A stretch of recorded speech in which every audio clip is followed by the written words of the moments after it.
Welcome to another episode of Face Crime Skin Labs podcast. Today we have a spicy episode. I have invited Dr. Maya Kuczma on the podcast today. Dr. Maya Kuczma is a naturopathic doctor in Vancouver, British Columbia. She has been in practice for 10 years and recently jumped over solely to the world of aesthetic medicine. Now, I've worked with Dr. Maya for, we were just saying, 3 years we've known each other. We met in the injectable course back in, 2021. I've been practicing with her very closely over the last 3 years. She's in many ways mentored me in how to run a good practice, keeping boundaries, taking care of myself, and doing a lot of self-care throughout the years especially when it comes to treating other patients and just being mindful of being a good doctor. And the discussion in this podcast is for general information purposes only. It is not intended to be a substitute for medical advice, diagnosis, or treatment. Always seek the advice of a physician or other qualified health provider with any questions you have regarding your medical health. Never disregard professional medical advice or delay in seeking treatment because of something you heard on this podcast. Yeah, I'm excited and thrilled to have you on. Thank you so much. I really do highly respect your opinion and everything you have to say when it comes to the world of naturopathic medicine, when it comes to the world of aesthetics. So I thought I would share that opinion with our audience. So thank you for being here. Thank you so much for having me. I'm excited. So like I said earlier, it's going to be a spicy topic today because we're diving into everything regarding aesthetic medicine. Now, there's a lot of strong opinions when it comes to aesthetics medicine and injectables. We hear those opinions. We see it on social media. We get asked questions from our patients.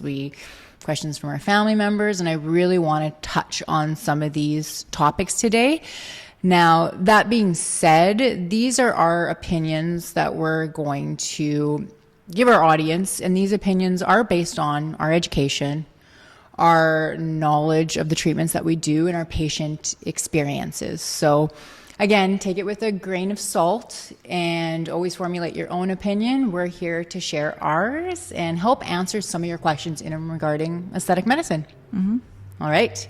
Okay, so I think the first question I want to lead with is, you've been practicing for 10 years. So you worked solely in naturopathic medicine, and I know that you saw patients and you did a lot of patient care, primary care.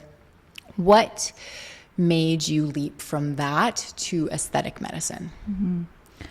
I think it was a combination of multiple factors. One was that I really missed having a hands-on component of my practice. I had started in primary care doing a lot of chronic pain medicine, a lot of adjustments, a lot of injections, deep joint injections, spinal injections, and I really did love that hands-on component. And then for a variety of reasons, my personal size being one of them, that wasn't the best match. Like trying to work on really large men with sports injuries, large joints, doing adjustments of the spine especially and the pelvis was really hard on my body, and I realized it wasn't the best fit to be doing that day in and day out.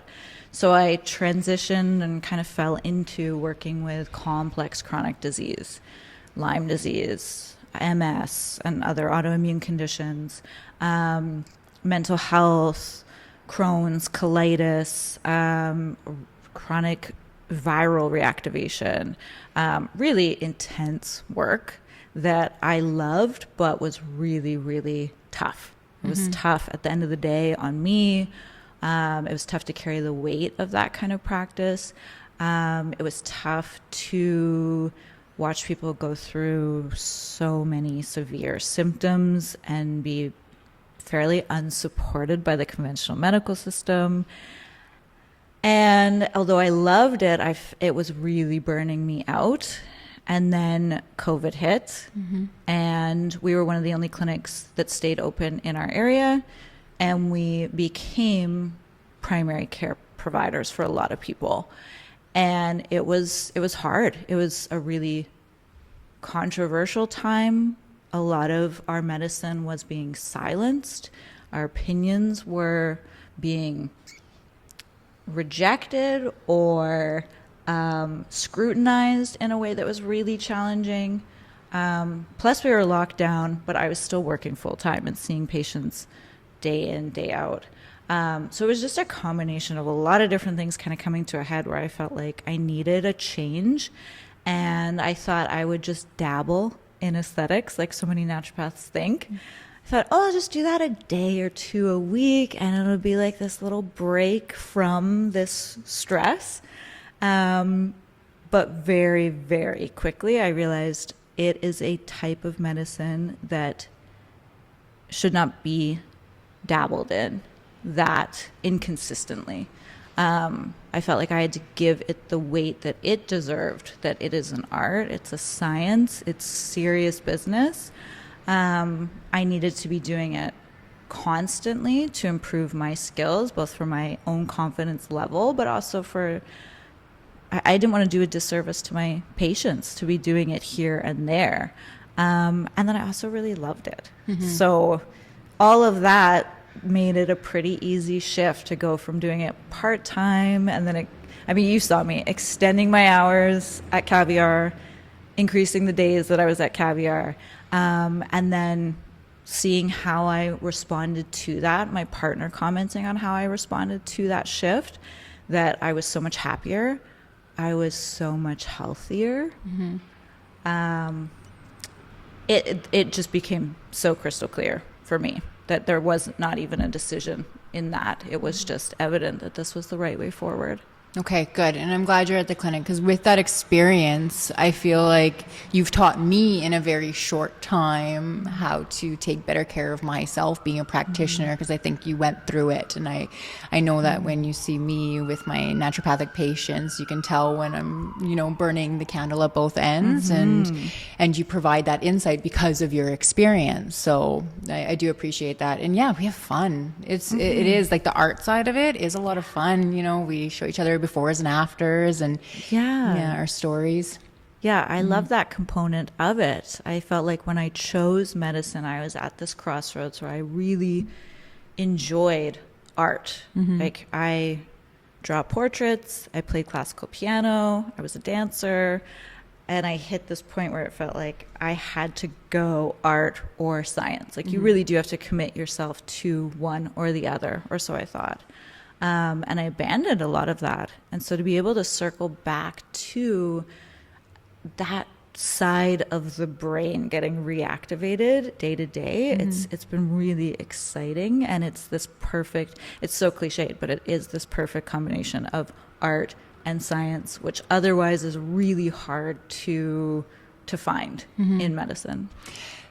You mentioned earlier that it comes with its own stress, right? Like healing chronic illness, that's heavy. That's hard to take home every day and, try to protect your aura around patient healing. But aesthetic medicine comes with its stressors too. Can you touch a little bit on that and the importance of our education and why we're trained the way we are to be able to do these injectables?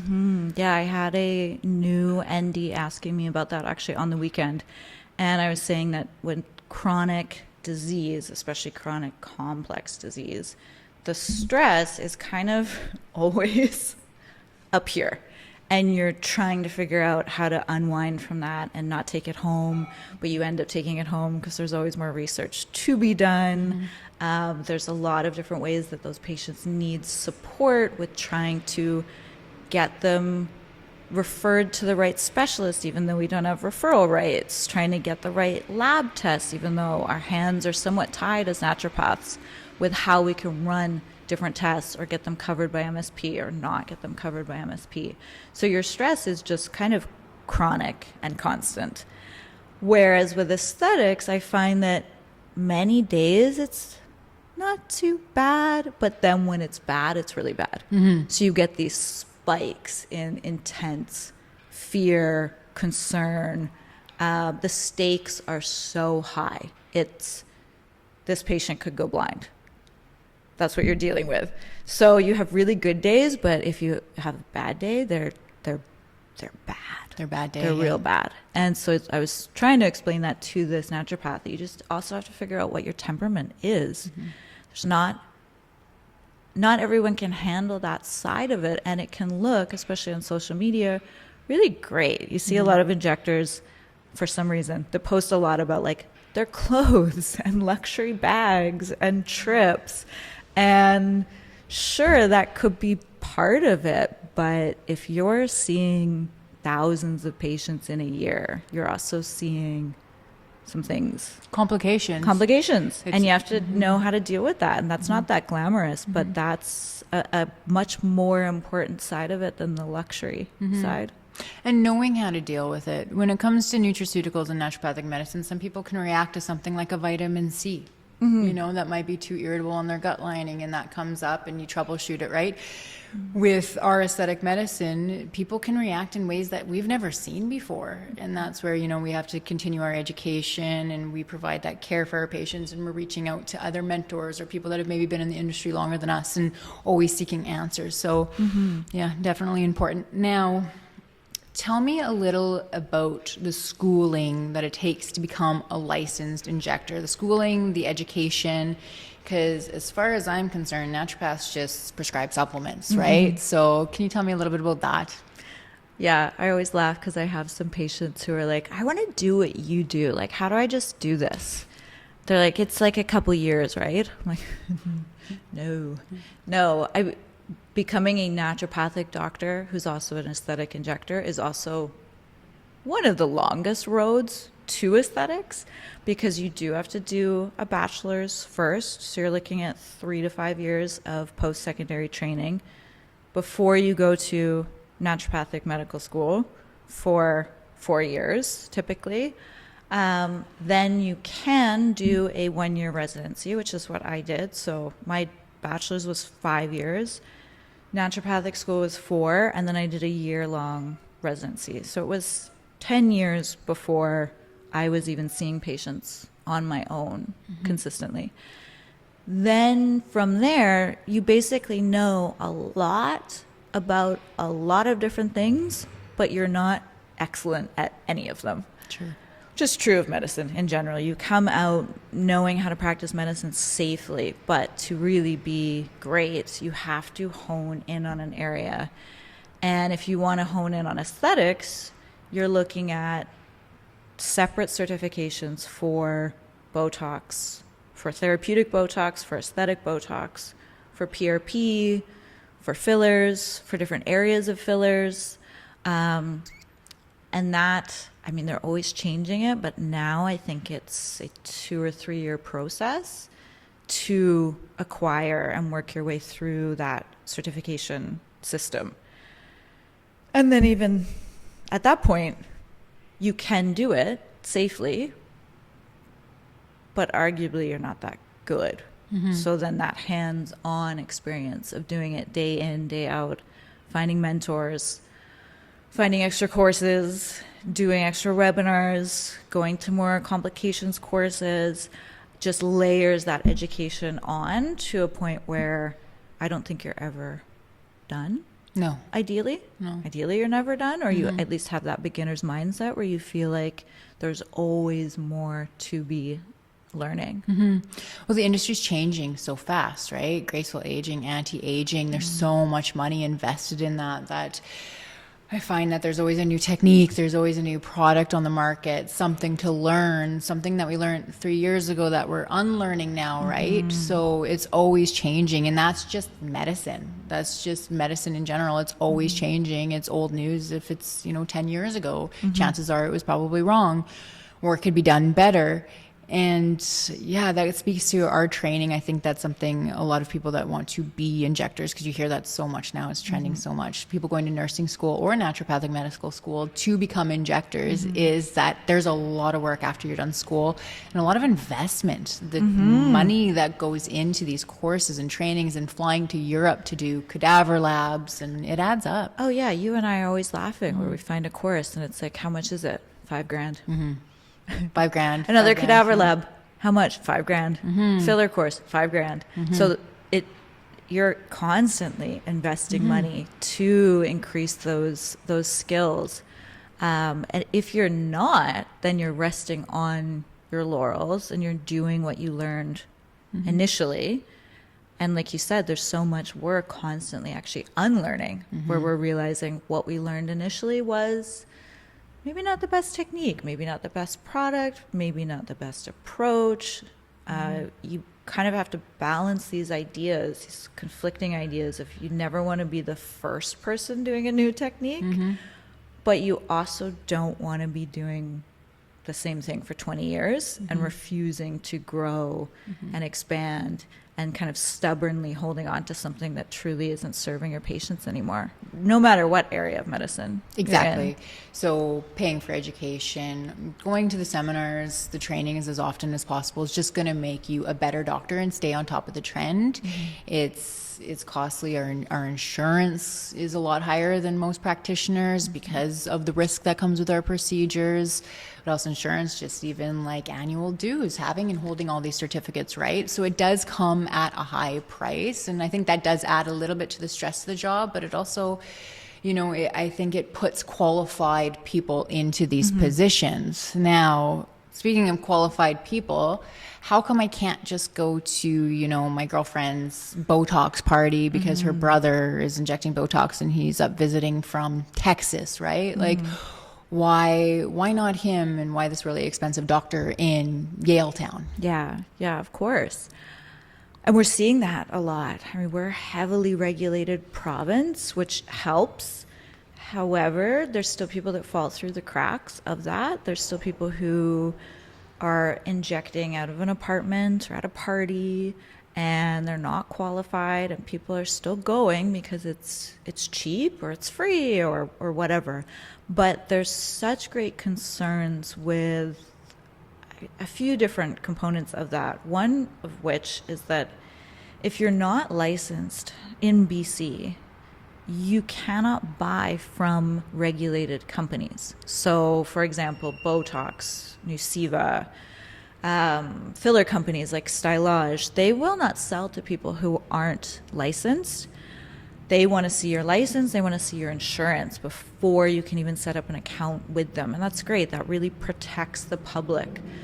That if you're going to a regulated injector and they've got trademark Botox, that ideally has come from a rep who's clarified their qualifications. If you're who knows who with no qualifications, the product you're getting is likely off of some online seller in a different country that's being drop shipped, that doesn't have a DIN number, isn't Health Canada regulated. So it could be anything. And that becomes a huge concern if there's a complication, and then that patient comes to see us, which has happened, and I've had to dissolve their filler, or hopefully dissolve what I think is filler, and not know if it's even going to break down, because I just don't know what the product is. And if it's sitting in there and it's blocking an artery and it's not a filler, it's something else, it's an oil, it's a silicone, it's whatever, it will not break down. And then you're looking at, you've got to go to the hospital, you've got to see a plastic surgeon, they have to try to cut it out, lavage the area. And that speaks nothing of infection risk. Was it even injected in a sterile manner? If it was at a party, I worry that it's the skin's not being cleaned, the needles may not be cleaned, the bottle may not be sterile. And if something goes wrong, that person doesn't have the insurance to cover you. So that complication that may have tons of associated costs that come with it, there's no insurance company that's going to help you pay for that, to help you recuperate.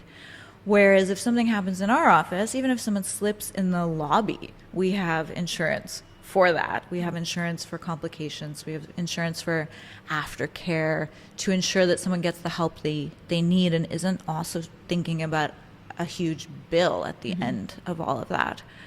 So it's this like comedy of errors of things that are coming together and putting the risks at such a high stake that it being slightly cheaper just isn't worth it. And I so hope that patients realize that. Or at the very least, I really hope that if something goes wrong, they come to see us. Yes. Because often they're really ashamed. And I'd hate for that shame to keep you at home. We're always there to help. And I will, after it's all settled down and dealt with and they're good, say, don't go there again. But I always say to them, I'm so happy you're here. Because we can help you and we will help you, and we're so happy to help you, because that's our first duty as doctors. So all that to say, it's a problem, and we're seeing it. I'm seeing it a lot recently. Like there's like a spike in these Botox parties and filler visits at apartments and weird apartment injections. Injections and apartment threads and like really crazy stuff. But I know I was in London recently with injectors from Toronto. They were saying the same thing. London itself doesn't have any regulation with injectors, so they're seeing it in a massive way, and they're pushing for a regulation. I'm happy that we have the regulation here that we have, as expensive as it is and as tough as it is to carry those insurance and licensing fees every year, and it feels like you're shelling out a lot of money. I'm all for rules, regulations, and standards that hold us incredibly accountable. True.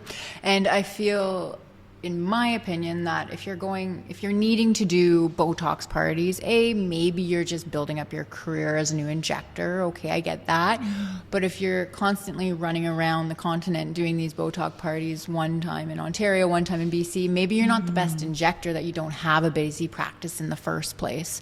So that raises a bit of a flag for me too. But at the end of the day, it comes down to patient safety. Patient safety, insurance, making sure you're in capable hands, somebody that can manage an emergency if it were to happen, because in medicine things go wrong. I know you tell me the story often how you used to work in surgery and they would sometimes operate on the wrong leg. Things happen. Yes. Yeah, and naturopaths get so much scrutiny for, like, let's not get into like the Rockefellers of medical school, but there's like so many reasons why naturopaths are under this microscope, and that's fine. We can take it. But the reality is, yes, I worked in the operating room with medical doctors while I was in university, and the stories they would tell me of medical error in hospitals were shocking. And you just realize they have all these standards in place because it went wrong. They write on the limb that they're going to amputate because the wrong one got amputated too many times. So now it's standard to have the doctor sign the limb he's going to cut off. And so no one's immune to it. But if we can take anything from the aviation industry, for example, they are so incredibly good at, if something goes wrong, there's a follow-up where that is investigated fully, and a lot more ownership over errors is taken so that something can be done about it. There's a great book by Atul Gawande that goes into that, where he tried to bring aviation principles into a hospital, and the amount of pushback that he got for that was incredible, where there would be these standardized checklists that they could work their way through, where you have this follow through of a nurse checking on a doctor and feeling comfortable questioning them, that every step would have multiple people ensuring that it was happening, and things would happen in the same way each time, and there'd be a lot of verbal recall to ensure that it happened. And it makes sense that if something's gone wrong, you'd want to investigate it and put those systems in place. That sometimes happens with medicine, but sometimes there's the opposite approach where there's shame of, I did something wrong. Let's not talk about it that much. Let's not debrief, which means you also don't get to learn. Because part of that learning comes from saying, I or we screwed up. Why? let's do better. Let's figure out a way to do better. You'd hope that was the case, but medical error in the States is what, third or fourth leading cause of death. And Exactly. ego is dangerous. Ego is really dangerous when it comes to medicine because it is always changing. It's always changing. And that's why I think it's important for us healthcare professionals to work together and to be able to hash it out if something in clinic surprised you and you had to troubleshoot it, right? Because we learn from each other too. We definitely learn from each other. Now, naturopathic medicine should, like when people think naturopathic medicine, right, they think herbs and supplements and, you know, TCM falls into that and whatnot. But aesthetic medicine, that's pretty new for our industry anyways. Questions I get asked often, I mean, at least a handful of times in the last year, is you're a naturopathic doctor. Should you be doing injectables, specifically botulism toxin and HA fillers? What's your answer to that when somebody asks you about the controversies behind naturopathic doctors being injectors? Yeah, I mean, I really try to not get into shoulds in general. Like when someone's like, should you be doing that? Like I don't know that that's really the right question. I'm more interested in asking them, do they feel like it's a good fit for them? That's something they have to decide on their own based on really clear, informed consent. If we're providing a clear discussion around what you can do for your skin, what it may lead to, how it might help, how it might hurt. If we're going through that and then at the end of the day they're deciding it's a good fit for them, I'm happy to do that treatment. If we go through all of that, which sometimes takes a really long time and sometimes they have a lot of questions about risks, side effects, adverse events, how often do we see it? Who does it happen to? If I give them that rundown and it doesn't feel right for them, I say, great, let's figure out what does feel good for you that you can rationalize that's going to get you to your goal. For some people, that's going to mean absolutely no injectables. They're like, I do not want a needle in my face. Great. Let's talk about other options. We have some patients who don't feel good about botulism toxin, but they feel okay about hyaluronic acid because it's a natural molecule that our body makes. So they'll be okay with fillers. We have others that Sculptra or biostimulators, collagen stimulation feels like a better fit.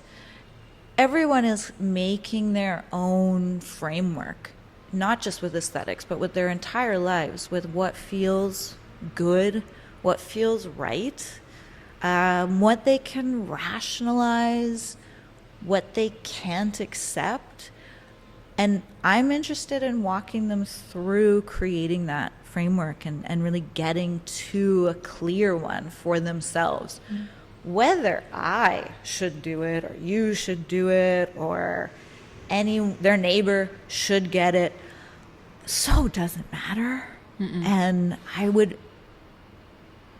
invite anyone who's wondering about what other people should or shouldn't do to perhaps spend more time working on what feels right for their health template in their own life. I think they'll get better peace through that road. I agree. And to clear, one thing that confuses me the most is a lot of people will bring up, this is body modification, right? You're changing your appearance. But how come it's just neuromodulators and HA fillers that are, so deemed in this body modification? To me, body modification can be as much as bleaching your hair, right? Body modification could be waxing your eyebrows. It could be doing a tattoo and, having ink in your body, which could be detrimental to your health too. So sure. why do you suppose it's things like Botox and fillers that bring so much heat to the discussion when it comes to things like body modification? I'm not sure. I think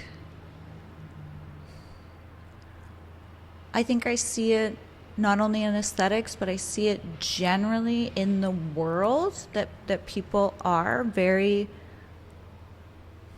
insistent on spending a lot of time thinking about other people and just looking at other people and saying, you shouldn't do this, you shouldn't do that, you should believe this, why don't you believe what I believe? That's true of Botox and fillers, and maybe right now that light is being shone on that area intensely, but it's so many things. It's so many ways in which people are looking outwards and judging and spending a lot of time critiquing others' ways of living or body modifying or whatever it is. So I don't know. I think is it a sign of the times, or is it just another method of avoidance? It's really easy to sit and judge other people because then you never have to spend much time looking internally. I know when I'm having the hardest time in my life, I get the most judgmental of others. And I try to use it as a sign of like, oh, what am I not facing? Why am I caring about other people so much?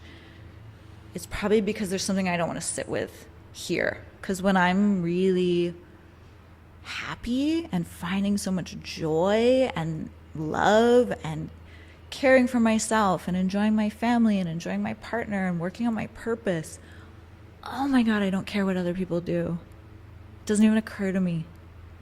So I have to imagine that that's part of it, that it's a really cozy way of avoidance to lash out on other people for anything. And I believe as adults, we get to pick our poison. I've always said this, right? Pick your poison. Life is about balance, first off, but anything nowadays can be considered too much, whether it's botulism toxin a few times a year, whether it's too much caffeine in a day, whether it's alcoholic beverages every day, smoking weed, smoking cigarettes.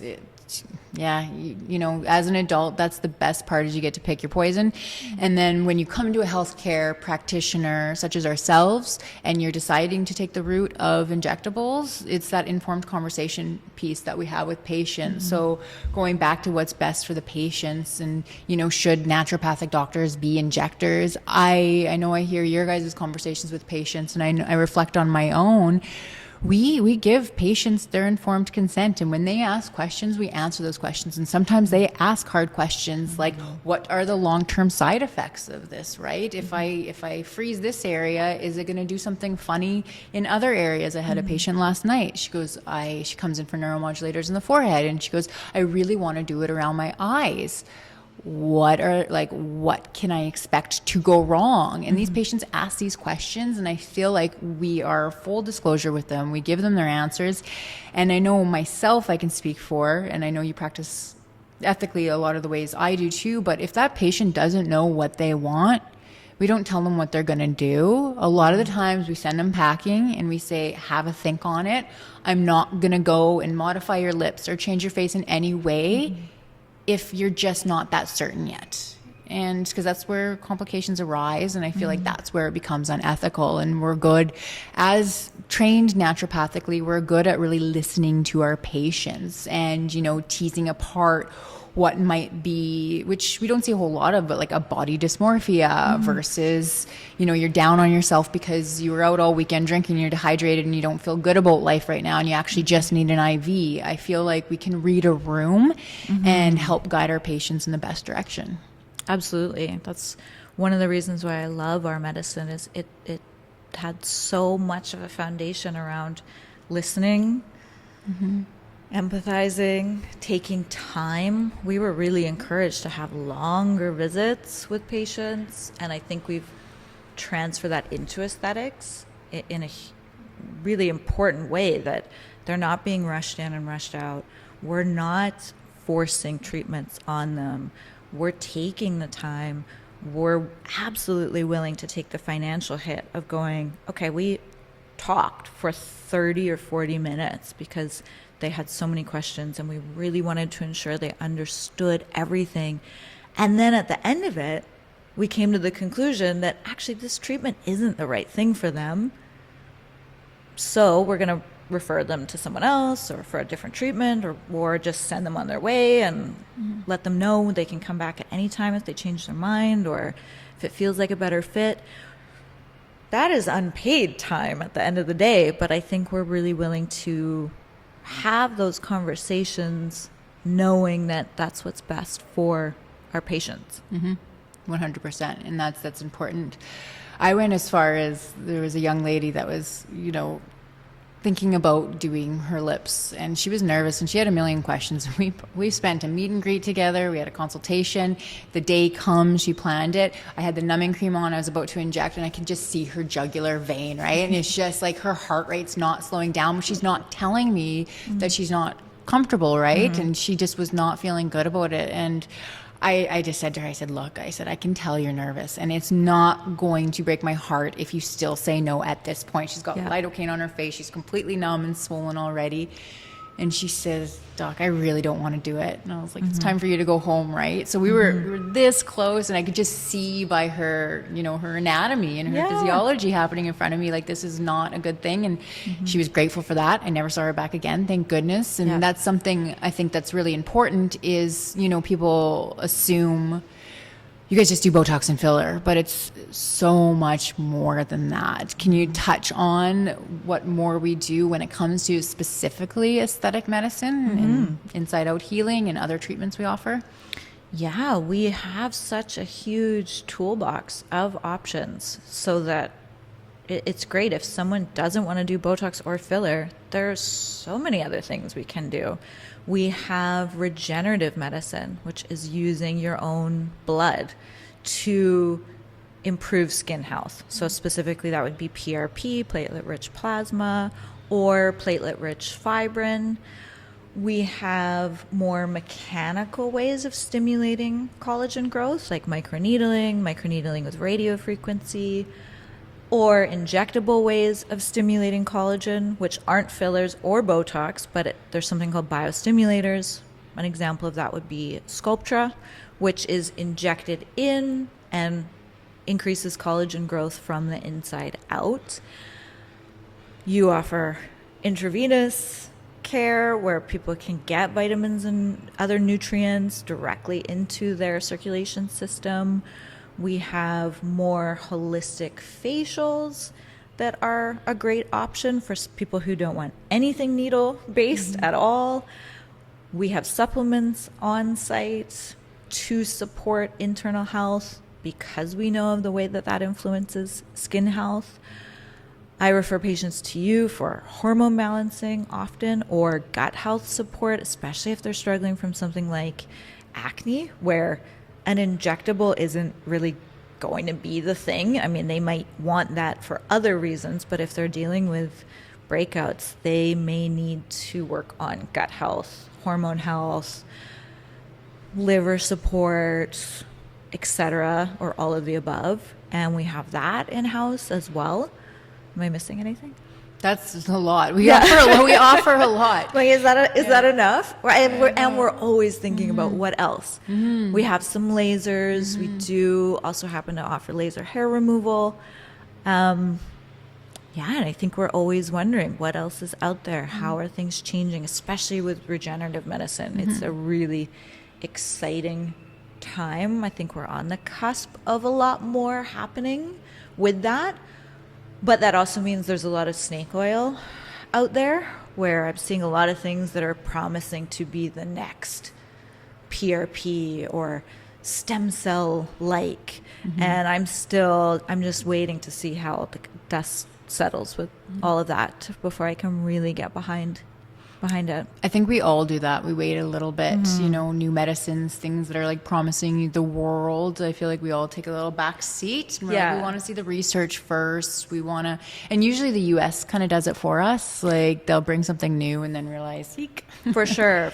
We're often years behind, which does give that buffer at least to also see how did it go for them Currently, they have the longer lasting Botox and have for close to 3 years. We still don't have it here. Probably be another few years. But within that time, it is nice to see what's happening there, what case studies are coming out, what are practitioners noticing before we jump right on the bandwagon the moment it gets approved in Canada. Now, with injectables, HA fillers, neuromodulators specifically, ethically speaking, how young is too young for injecting somebody? Legally, 18, but ethically, partly that's up to the practitioner. And that's based on the interaction that you have with them. I mean, if someone comes in and is under 18, it's just a no. But even if someone's 20 or 21 or 35, whatever, if they're coming in and there's just clearly a really misguided understanding of their face and their confidence and what they're noticing on their face. I'm thinking specifically if I'm hearing in their words that the criticism is coming from other people, they're too young. Whatever age. If they're coming in, they're saying, my boyfriend says I need lip filler. Which happens. Which does happen. Too much. And also, sometimes it's my boyfriend said I don't, or shouldn't, or Don't do it, can't don't do get.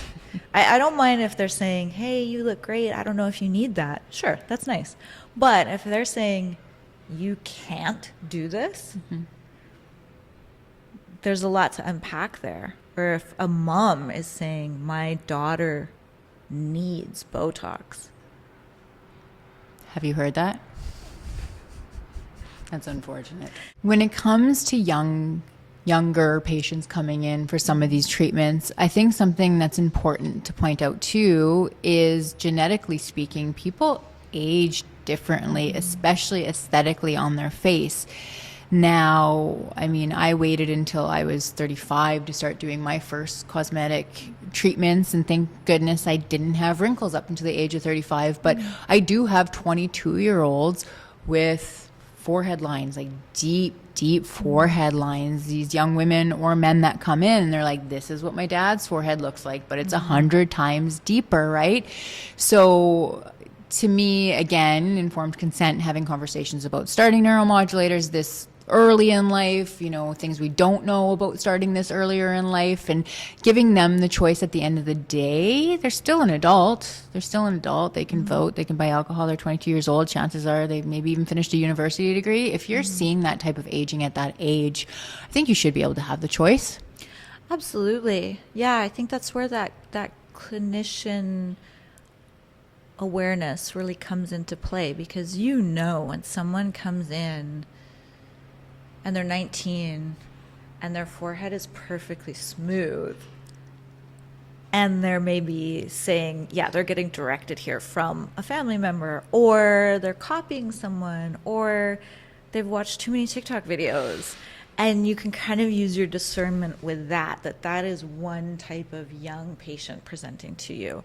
But someone coming in who is young, but yes, they're legally an adult, and they're showing you how quickly their face has aged. And they're saying, I saw this on my mom, on my dad. I can tell where this is headed.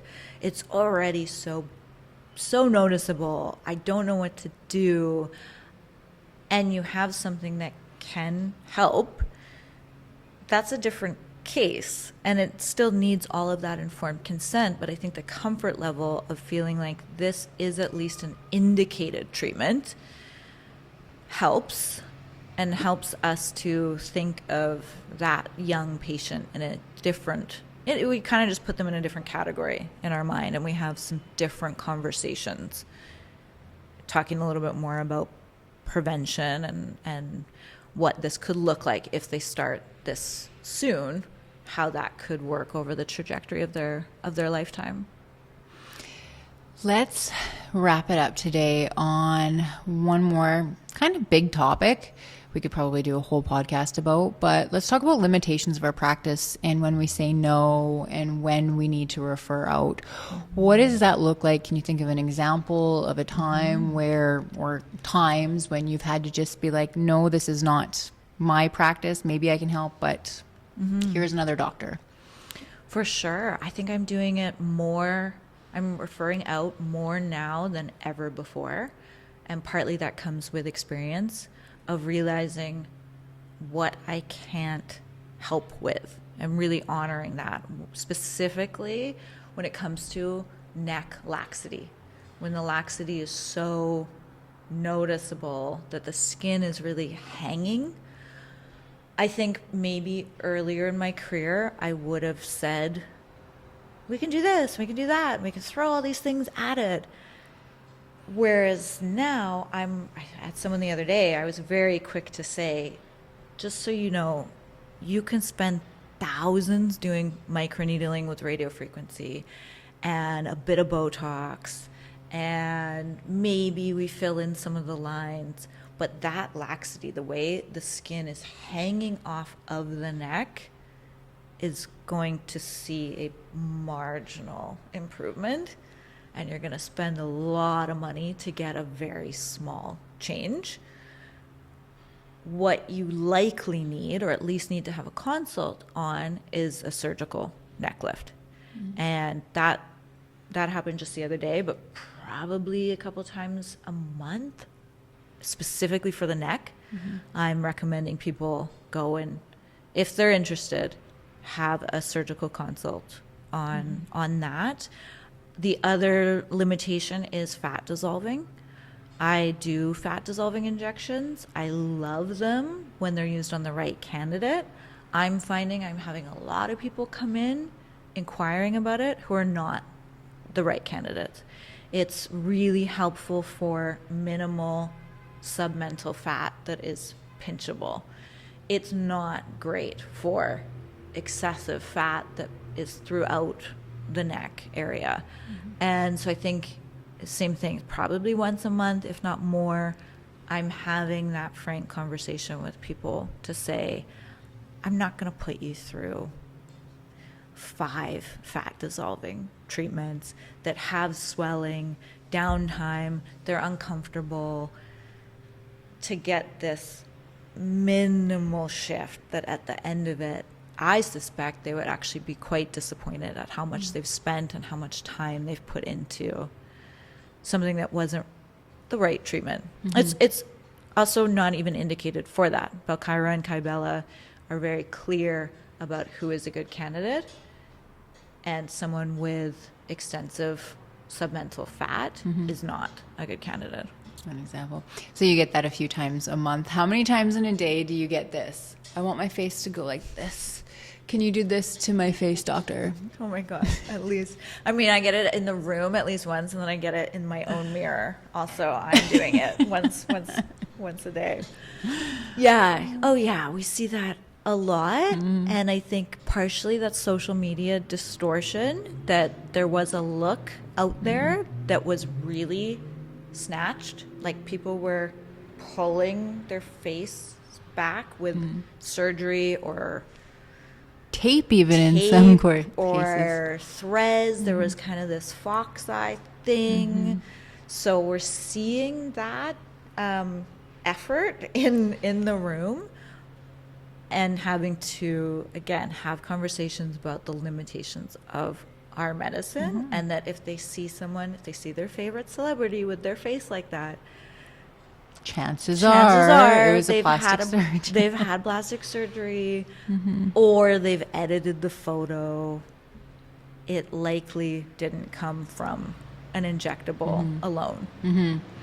Yeah, those filters on Instagram are super tricky, especially on young minds. They drive me bonkers because they come in with these pictures of, I want a chin like this. And I'm like, yeah, that looks great straight on, and it's probably filtered.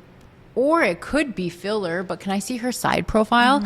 And we'll go through the Instagram feed together, because I really want to educate them on like, she looks like this from the front in that super nice heart-shaped, face, pointy jaw that we're going for, but from the side it also hangs off her face because it's just a botched it's filler. like a little hook that's slowly sliding off the bone. And we can't find any side profile pictures in her Instagram, because that's what she looks like from the side, or he looks like from the side, and it's just too long and it's too itchy. The one I do in practice where I refer out the most is, I know you do therapeutic neuromodulator, and therapeutic neuromodulator is helping people with debilitating migraines or really bad like TMJ jaw. So neuromodulator can help relax things and give people quality of life back, especially if they suffer from headaches. But for me, in my humble opinion, when it comes to injecting these big muscles right here that people clench so much and they're in pain, and it's their first time and they're desperate and they're in office and they're like, please relieve my pain, the first thing I do is I go up and I like pinch their traps, and they're like, oh my God, that hurts so bad. And I'm like, you're holding all that tension. It's not just here, it's all the way down your neck, it's all the way here.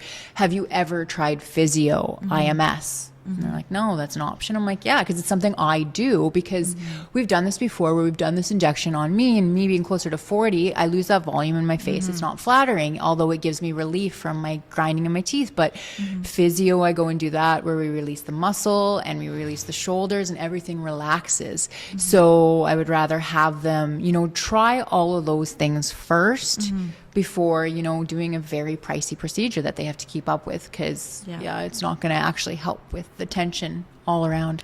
For sure. There's something, I do a lot of that therapeutic Botox, and there's something to be said for resetting pain patterns. I do see that happening where I have patients where they've tried everything, and we do those Botox injections once, and it just unravels something where we may not even have to repeat that injection. Good. But usually the pain has shifted into something else. So that's also when I'm referring out, and I'm warning them of that. Like, you might find that your jaw feels so much better, and then you may realize your hips are incredibly tight. Either that was masking that pain, or your body is trying to find a place to put tension and it's shifted into somewhere else. The jaw and the pelvis really mirror one another. So I'm often referring out for that, especially if it unlocks into sexual trauma, something that hasn't been dealt with. There's a great meme out there that I often share with my patients that's like, are you clenching your jaw, or have you been holding in a silent scream for a decade?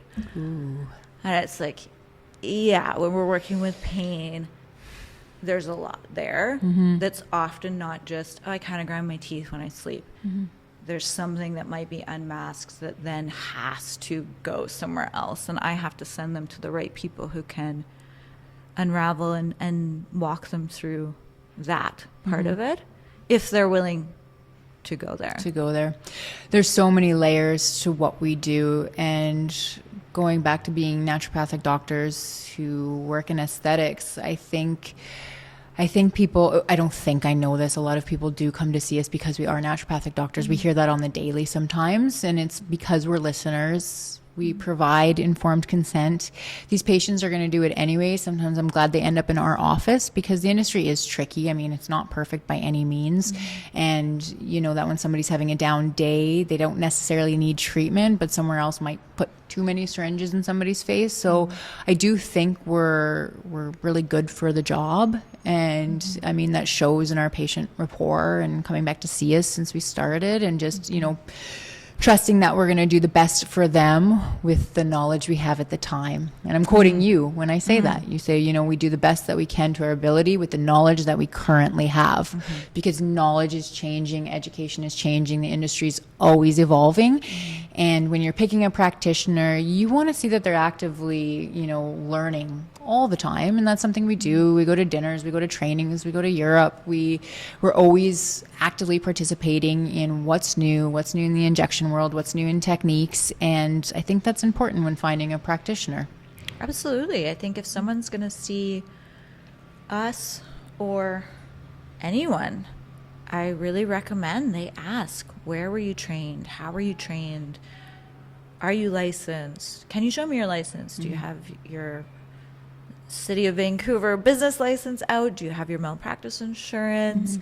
How often are you doing CE? What's your passion? What area of aesthetics do you really focus on? Like, feel free to grill your injectors, whoever you happen to see. And we're really open to those conversations. I'm happy to talk people through how we've been trained, what we do, what I feel particularly skilled at, where my limitations are, what I won't do.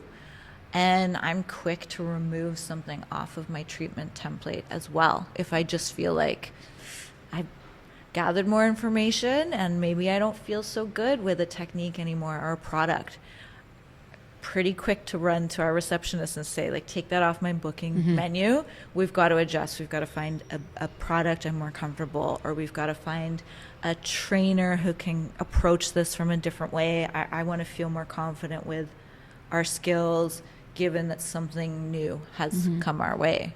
And I like that we're humble enough to do that. Exactly. We could keep talking about this because I know this is our passion, and obviously we see it from our perspective and inpatient visits now. I do encourage my audience to ask us questions. You can drop comments. You can reach out to us. I'll leave Dr. Maya's Instagram on a link, and explore, learn, teach yourself, make informed choices, pick practitioners that are going to have discussions with you and not talk at you. That's incredibly important. So we'll definitely have you on a future episode because there's so much more to talk about, especially with our industry forever changing. So thank you so much for your time today and coming on. Oh, thank you. This was fun. Yes, it was. And remember, be kind to yourself and kill others with kindness.